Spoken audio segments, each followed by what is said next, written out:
remember when I was about 14 or 15, I'd been asked to leave the room when my parents were there and my parents were told that I had cancer. And then like about a week or two later, they rang and said that the diagnosis was wrong. And I had gone on for like 2 weeks thinking that I had cancer. And then when I was about 18, they told me again that the diagnosis was cancer, and I was diagnosed for a few weeks before I was told again that it was a mistake. And it was about when I was 18 that they diagnosed me with it was a failure of the nervous system. So what could happen to you in the most extreme levels? When they first diagnosed me, they told me that I would be in a wheelchair by the time I'm 21. I'm now 22, and obviously that didn't happen, but there is a high possibility that in the future that I would be in a wheelchair, and the likelihood that I'd be able to carry a child is very slim.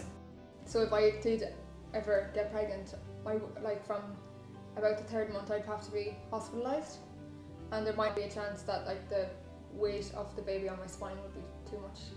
How do you deal with it? It's like something that would play on everyone's mind, but I see it as the doctors were wrong so many times before that I'm just going to have to see when it happens. Any stigma attached to your condition? Yeah, there's one in particular is because of my back condition I don't really gain any weight. So therefore a lot of people that don't know me would say stuff to me that would, like, they think that I would have an eating disorder or something like that.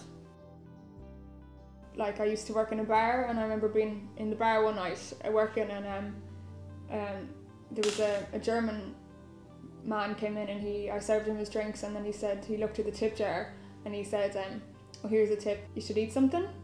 And he was very rude and started shouting stuff at me, so he was thrown out. And he used to come in a number of nights and like say stuff that was really hurtful, and it was just like, you don't even know me, so don't presume that I have an eating disorder when you don't know the half of it.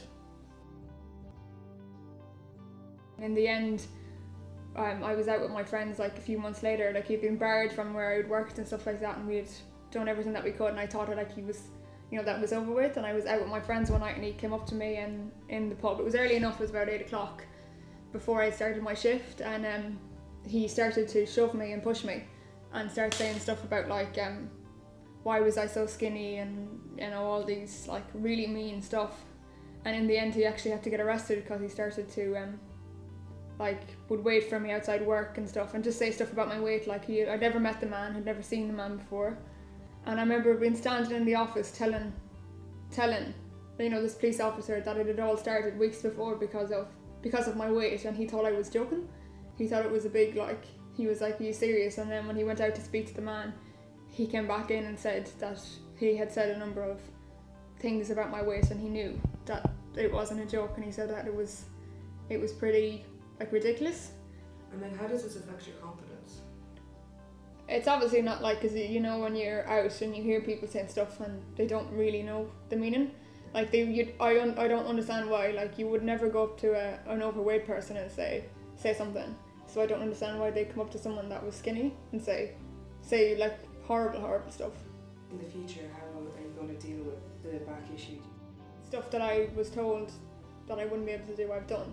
So I just see it as to take a bite day, see what happens.